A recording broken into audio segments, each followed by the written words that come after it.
जय मसीह मण्डली परिवार साथै आदरणीय दर्शकवृन्द, तपाईहरू कस्तो हुनुहुन्छ र हामीले तपाईहरूको लागि प्रार्थना गरिरहेका छौँ। र आज मैले ख्रीष्ट तपाईको स्रोत नामक वचन लिएर आएको छु। पहिलो कोरिन्थीको पुस्तक 1 अध्यायको 30 पदको क खण्ड पढेर आजको वचनको थालनी म गर्न गइरहेको छु। यस खण्डमा यसरी लेखिएको छ, परमेश्वर नै ख्रीष्ट येशूमा तिमीहरूको जीवनको स्रोत हुनुहुन्छ। प्रिय दाजुभाइ दिदीबहिनीहरू, यस खण्डमा तपाईको जीवनको स्रोत ख्रीष्ट येशू हुनुहुन्छ भनेर चाहिँ बताइएको छ। र धेरै मानिसले आफ्नो जीवनको स्रोत यानि मूल कुरा चाहिँ उहाँहरूको जागिर यानि नोकरी भनेर चाहिँ सम्झिनुहुन्छ। आय स्रोतको मूल व्यापार यानि खेतीपाती यानि कुनै पनि व्यवसाय भनेर चाहिँ यस प्रकारले सम्झिनुहुन्छ।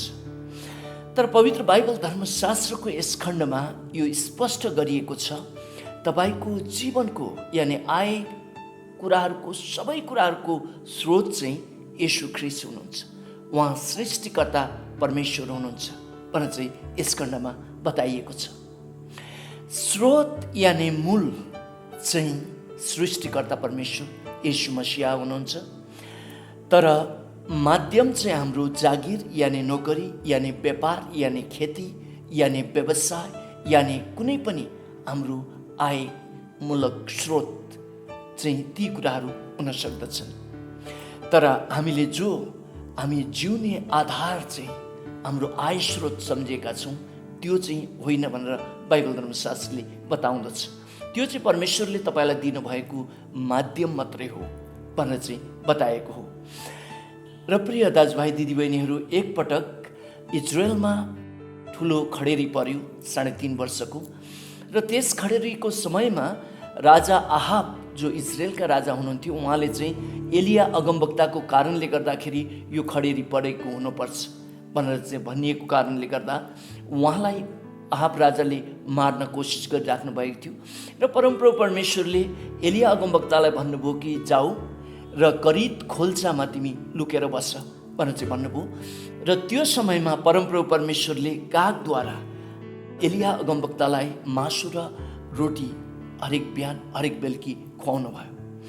अब एलिया अगमवक्ताले त्यो मासु र रोटी कसले पठाइराख्नु भएको छ भन्ने कुरा नबुझ्नु भएको भएदेखि उहाँले स्रोत कागलाई सम्झिनुहुन्थ्यो होला, यानि मूल कागलाई सम्झिनुहुन्थ्यो होला। तर त्यो रोटी र मासु पठाउनु हुने चाहिँ सृष्टिकर्ता परमेश्वर हुनुहुन्थ्यो। र प्रिय दाजुभाइ दिदीबहिनीहरू, त्यो काग चाहिँ माध्यम थिए, तर पठाउनु हुने स्रोत यानि मूल चाहिँ सृष्टिकर्ता परमेश्वर हुनुहुन्थ्यो। र पवित्र बाइबल धर्मशास्त्रले हामीलाई सिकाएको कुरा चाहिँ यो हो, हामीले स्रोतलाई यानि मूलमा चाहिँ भरोसा राख्नु पर्दछ। तर जो माध्यम हो, माध्यमलाई चाहिँ हामीले धन्यवाद दिन पर्दछ। र यो कुरा दाउद राजाले बुझ्नु भएको थियो। दाउद राजाको जीवनलाई धेरै पटक उहाँको साथी जोनाथनले बचाइदिनु भयो।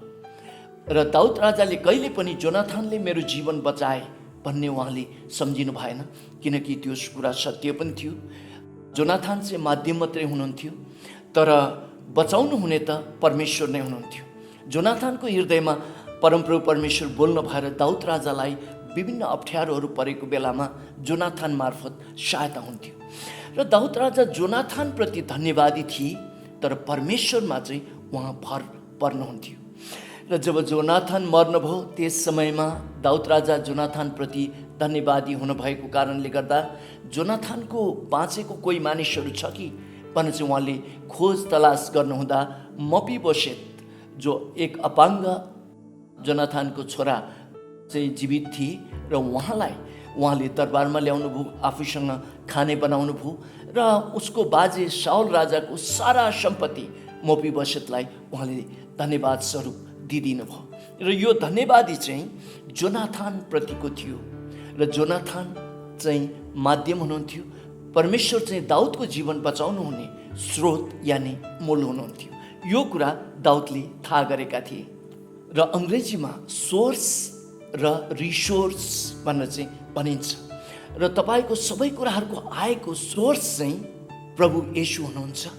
तर तपाईँको जो आउने माध्यमहरू छ, जो जागिर छ, व्यापार छ, व्यवसाय छ, खेतीपाती छ, यानि अन्य कुनै पनि कुराहरू छ, त्यो चाहिँ तपाईँको रिसोर्स मात्र हो भनेर चाहिँ बाइबल धर्मशास्त्रले बताएको हो। र प्रिय दाजुभाइ दिदीबहिनीहरू, अवस्था अनुसार रिसोर्स परिवर्तन हुन सक्दछ। तपाईँको जागिर छुट्न सक्दछ, तपाईँको खेतीपातीमा खडेरी लाग्न सक्दछ, सुक्न सक्दछ, तपाईँको व्यापार व्यवसायमा घाटा लाग्न सक्दछ। यो प्रकारको रिसोर्समा चाहिँ माध्यममा चाहिँ परिवर्तन आउन सक्दछ। तर जो परमेश्वर स्रोत हुनुहुन्छ, मूल हुनुहुन्छ, उहाँ चाहिँ कहिले पनि परिवर्तन हुनुहुन्न। हिब्रूको पुस्तक 13 अध्यायको 8 पदले भन्छ, येशू ख्रीष्ट हिजो आज र सदा सर्वदा एक समानको परमेश्वर हुनुहुन्छ भनेर चाहिँ त्यहाँ बताइएको छ। र रुतको पुस्तकलाई तपाईँले अध्ययन गर्नुभयो भने अबिमलेक र नाओमी नाम गरेको व्यक्तिहरू चाहिँ बेथलियममा बसोबास गर्दथे र त्यहाँ अनिकाल लाग्यो। र यो बेथलियममा चाहिँ अस्ति हामी इजरायल टुरमा हामी जाँदाखेरि उहाँहरूले भनिराख्नु भएको थियो कि यो रुतको घटनाहरू सबै यही नै घटेको हो भनेर चाहिँ हाम्रो टुरिस्ट गाइडले देखाइ पनि राख्नु भएको थियो। र उहाँहरू बेथलियमको बासिन्दा थिए, त्यहाँ अनिकाल लाग्यो। उहाँहरू त्यो ठाउँलाई छोडेर मोआब भन्ने ठाउँमा 3-4 दिनको बाटो हिँडेर चाहिँ उहाँहरू बसाइ सर्नुभयो। र त्यहाँ पनि अवस्था चेन्ज भयो। अबिमलेक पनि बित्नुभयो र उहाँहरूको 2 जना छोराहरू उहाँहरू पनि बित्नुभयो। त्यसपछि नाओमी र रुत फर्केर फेरि बेथलियममै आउनुभयो। र बेथलियममा आउनु भएपछि जीविका उपार्जनको लागि रुत चाहिँ अर्काको खेतमा गएर शिलाबाला गाउँको उहाँले जम्मा गर्न सुरु गर्नुभयो। र त्यो समयमा जो शिलाबाला उहाँले जम्मा गरिरहेको अवस्थामा बोझ भन्ने एकजना त्यो बारीको मालिकले चाहिँ उहाँप्रति दया लागेर त्यो खेतालाहरूलाई भने कि अरू त्यो गाउँहरू चाहिँ छोडिदेऊ है, यो केटी मानिसले अरू ज्यादा उसले जम्मा गर्न सकोस् भनेर चाहिँ भन्नुभयो। नभन्दै रुथले धेरै गाउँहरू जम्मा पनि गर्न सकिन्। र यहाँ रुथको स्रोत चाहिँ उहाँ बोझ हुनुहुन्थेन, तर बोझ मार्फत बोल्नुहुने परमेश्वर नै रुथको स्रोत हुनुहुन्थ्यो, तर बोझ चाहिँ माध्यम मात्र हुनुहुन्थ्यो। पछि गएर जसरी रुथले परमेश्वरलाई नै स्रोत मान्नु भएको कारणले गर्दाखेरि अघि त्यही जग्गामा उहाँले त्यो गाउँको शिलाबाला टिप्थिन्। पछि गएर बोझसँगै तिनको बिहा भयो। त्यसपछि त तिनी त्यही जमिनको मालिक नै हुन पुगिन्। र प्रिय दाजुभाइ दिदीबहिनीहरू, जब तपाईँले तपाईँको स्रोत आम्दानीको स्रोत को हो भनेर चाहिँ चिन्नुहुन्छ, प्रभुले तपाईँलाई आशीर्वाद दिनुहुन्छ। यहाँ रुथले उहाँको स्रोत चाहिँ बोझ होइनन्, तर उहाँको स्रोत चाहिँ परमेश्वर हुनुहुन्छ भनेर चाहिँ उहाँले चिन्नु भएको कारणले गर्दा पछि गएर उहाँ त्यही जमिनको मालिक नै हुन पुग्नु भयो। र यी कुराहरू भन्दै गर्दाखेरि मलाई एकपटकको घटनाको याद आउँदछ कि म ट्रान्सलेसन यानि अङ्ग्रेजी किताबलाई अनुवाद नेपालीमा गरेर प्रति पेज यति रुपियाँ भनेर चाहिँ त्यो प्रकारले मैले जीविका चलाइरहेको थिएँ, यानि मेरो परिवारलाई टाढिरहेको थिएँ, सपोर्ट गरिरहेको थिएँ। त्यस समय चर्चले मलाई पास्टरको तलब दिन सक्दैन थियो र चर्चले घर भाडा पनि, चर्चको बाल पनि तिर्न सक्दैन थियो। त्यो प्रकारको अवस्था थियो र मैले काम गर्नु पर्थ्यो र मेरो काम यानि आएको माध्यम चाहिँ यही अनुवाद थियो। तर अनुवाद गर्दा गर्दै त्यो किताबहरू नै सकियो भनेर चाहिँ जब मैले त्यो कम्पनीबाट यानि त्यो सेवाकाईबाट सुने तब मलाई त एकदमै दुःख लाग्यो, मलाई बडो फिक्री लाग्यो। 1-2 दिन राम्रो पनि सुत्न सकिनँ। अब कस प्रकारले घर व्यवहार चलाएर लिएर जाने होला भन्ने मैले त्यस प्रकारले सम्झेँ। म त्यो अवस्थामा मेरो आय स्रोत चाहिँ परमेश्वर हुनुहुन्छ भनेर मलाई राम्रो थाहा थिएन। मेरो आय स्रोत चाहिँ मैले जहाँ काम गर्दैछु, जहाँ मैले अनुवाद गर्दैछु, जसले मलाई पैसा पे गरिराखेका छन्, उहाँहरू नै मेरो स्रोत भन्ने जस्तो मलाई लागेको थियो प्रियहरू। त्यही भएको कारणले गर्दाखेरि सायद प्रभुले मलाई त्यो प्रकारको अवस्थामा भएर जान पनि दिनुभयो। तर त्यो प्रकारको अवस्थाहरू भएर केही समय गए पछाडि फेरि मैले अर्को मूलबाट किताबहरू पाएँ र त्यो किताबहरू जब अनुवाद गर्ने रेट चाहिँ जुन थियो त्यो चाहिँ पहिलाको भन्दा डबल थियो। त्यसले गर्दाखेरि जब हाम्रो आम्दानीको स्रोत परमेश्वर यानि ख्रीष्ट हुनुहुन्छ भनेर चाहिँ जब हामी त्यो प्रकारले भरोसा गर्न सुरु गर्दछौँ, त्यस अवस्थामा हाम्रो आशिषको लेभल यानि आशिषको नाप पनि परिवर्तन भएर आउँदछ भनेर बाइबल धर्मशास्त्रले बताएको हो। र त्यो मैले व्यक्तिगत रूपमा अनुभव पनि गरेँ। जब प्रभु येशू क्रुसमा मर्नुभयो, त्यसपछि उहाँलाई गाडियो, त्यसपछि उहाँ तेस्रो दिनमा बौरी उठ्नुभयो। यी प्रकारको कुराहरू भइरहेको अवस्थामा पत्रुसले आफ्नो आय स्रोत चाहिँ अब पहिला उहाँले सिकेको सिप नै हो भन्ने उहाँले सोच्नु भएको रहेछ। त्यसले गर्दाखेरि एक दिन उहाँले अरू चेलाहरूलाई पनि भन्नुभयो, साथी हो म चाहिँ अब फेरि माछा मार्नु नै हिँडेँ है भनेर चाहिँ उहाँले भन्नुभयो। प्रभु येशूले त पत्रुसलाई भनिसक्नु भएको थियो, अब तिमी मानिसहरूको जालहारी हुनेछौ भनेर चाहिँ भनिसक्नु भएको थियो। तर पत्रुसले त्यो कुरा बुझिसक्नु भएको अवस्था रहेनछ र उहाँहरू गएर जब तिबरियस तालमा माछा मार्नको लागि रातभरि जाल हान्नुभयो, एउटै माछा पनि परेन। र त्यस्तै अवस्थामा बिहान प्रभु त्यहाँ आउनुभयो र उहाँले भन्नुभयो कि नाउको यतापट्टि तिमीहरूले जाल हान भनेर चाहिँ भन्नुभयो। नभन्दा त्यता जाल हान्नु बित्तिकै र माछा धेरै नै पर्यो र त्यो अवस्थामा चेलाहरूले उहाँ प्रभु हुनुहुन्छ भनेर चिनी पनि हाले।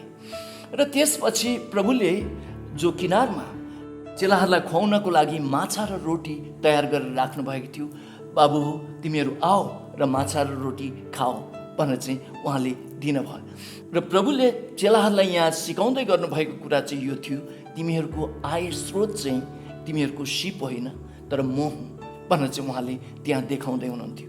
उहाँहरूले माछा पार्नुभन्दा अगाडि नै उहाँले माछा पोलेर रोटी तयार गरेर उहाँहरूको खानाको लागि राखिसक्नु भएको थियो।